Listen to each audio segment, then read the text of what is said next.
Good morning, ladies and gentlemen. At the age of 14, I felt like I was going through my midlife crisis. No, I did not buy a boat or a motorcycle, but I started thinking, 1/5 of my entire life already passed, and what did I achieve so far? Nothing special at all. And from the moment that I realized that, I wanted to change it. I wanted my life to become extraordinary. I believe this to be the greatest challenge I will ever face in my entire life. A challenge that a lot of us share, and that's normal. You only live once, so of course you want it to be special. I tend to believe that a successful life will eventually lead to happiness. So find your challenge and make it happen. But wait. Let's keep our feet on the ground, shall we? Achieving this will be incredibly difficult, right? Well, yes, of course. But then keeping the naive attitude that you can achieve anything as long as you put your mind to it is probably still the best way to go. It's like Michael Jordan once said, I have failed over and over and over again, and that's exactly why I succeed. Now, this makes me wonder, there were 10,000 people who participated in the last Olympic Games. Why can't you be one of them? There are 50,000 different records noted in the Guinness Book of World Records, so why can't you break one of them? There are thousands and thousands of famous people, artists, comedians. Why can't you be one of them? That's what I thought. Back when I was 14, going through that midlife crisis. A while later, I realized that all the people I just mentioned are less than 0.01% of the entire world population. So I'm sorry, Mr. Michael Jordan, but for everyone like you, there are thousands who fail and fail and fail, and then fail again. And we all know what happens when someone fails. He might get angry for a while, he'll get disappointed whatsoever, and in the end, he'll probably wonder what would have happened if he had just tried a little bit harder. We've all been on this emotional roller coaster way too much, and we all know it's not fun. The moment I realized that, I started looking at achieving extraordinary goals from a different perspective. And today, I want all of you to do the same. Yes, of course, these thoughts of being extraordinary do sound really exciting, but they are not necessary. Why would they? Being normal is okay. You aren't wasting your life just because you aren't special enough. Why would your life not be worth living just because society doesn't define it as an extraordinary life? It makes no sense. So let's throw away all of our pointless dreams and our unreachable goals, except for one: enjoying life. Try to do it every second of the day, every day of the week. If you like teaching, become a teacher. If you like traveling, pack your bags and travel the world. If you like watching television, go ahead and watch television. Do anything you like, and know for a fact that it will make you happy. Now, let me repeat that last part. Know for a fact that it will make you happy. So why even try to shoot for the stars when the chances are so small that the result will make you feel the same way? I want you all to live your lives.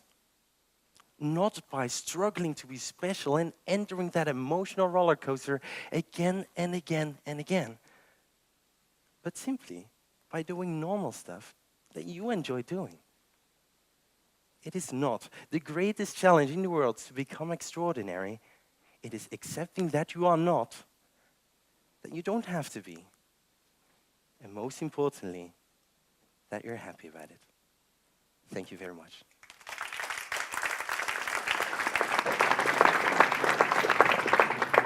Um, but then can you tell me how does it come that we have so many people who are depressed?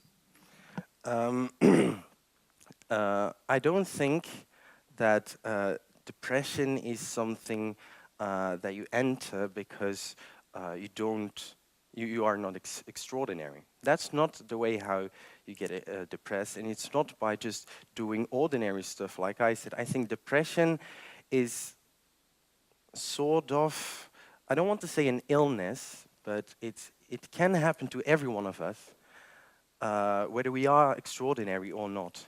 So I don't think it's really relevant to the things that I'm saying right now. I'm sorry. But, Thank you for your speech. You talked about pointless dreams. What are they? I think a pointless dream is a dream that you will never, ever, ever achieve in your life. For example, becoming the Prime Minister of Belgium. I think you can try as hard as you can. You can put all of your time and effort into it.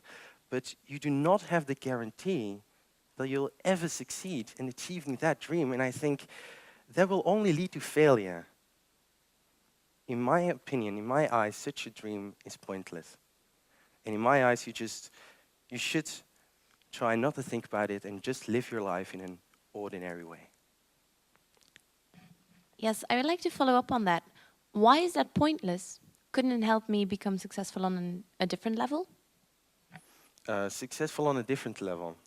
I think, well, there are many ways to become extraordinary, but on almost all these levels, or maybe all of these levels even, uh, the chances on actually reaching being extraordinary is very small. These chances are very small, and therefore, I think it doesn't matter in what sector you are special or what you can do. It doesn't really matter whether it's football or politics or anything like that. I think that all of these cases are not really something you should go for. You should all forget about it and try to live your life in an other way, in my opinion, a better way, by just doing ordinary stuff, things that you like doing. Um, if our main goal in life is happiness, how will we keep people motivated for the long term? Will we not see Olympic Games with 0 participants because everyone's taking the easy way out and is watching TV? I think for the Olympic Games, there are many people that participate in a sport just because they like it. Me, for example, I play table tennis.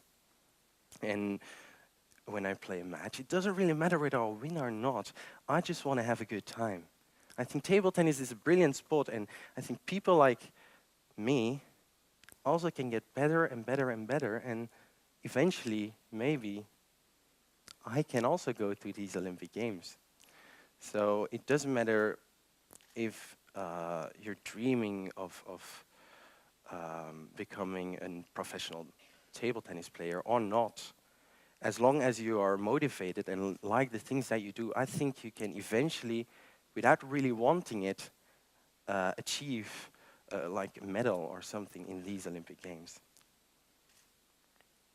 If everyone is at home watching TV, what impact would this have on society? Uh, I think, well, imagine that everyone would stay home and watch television.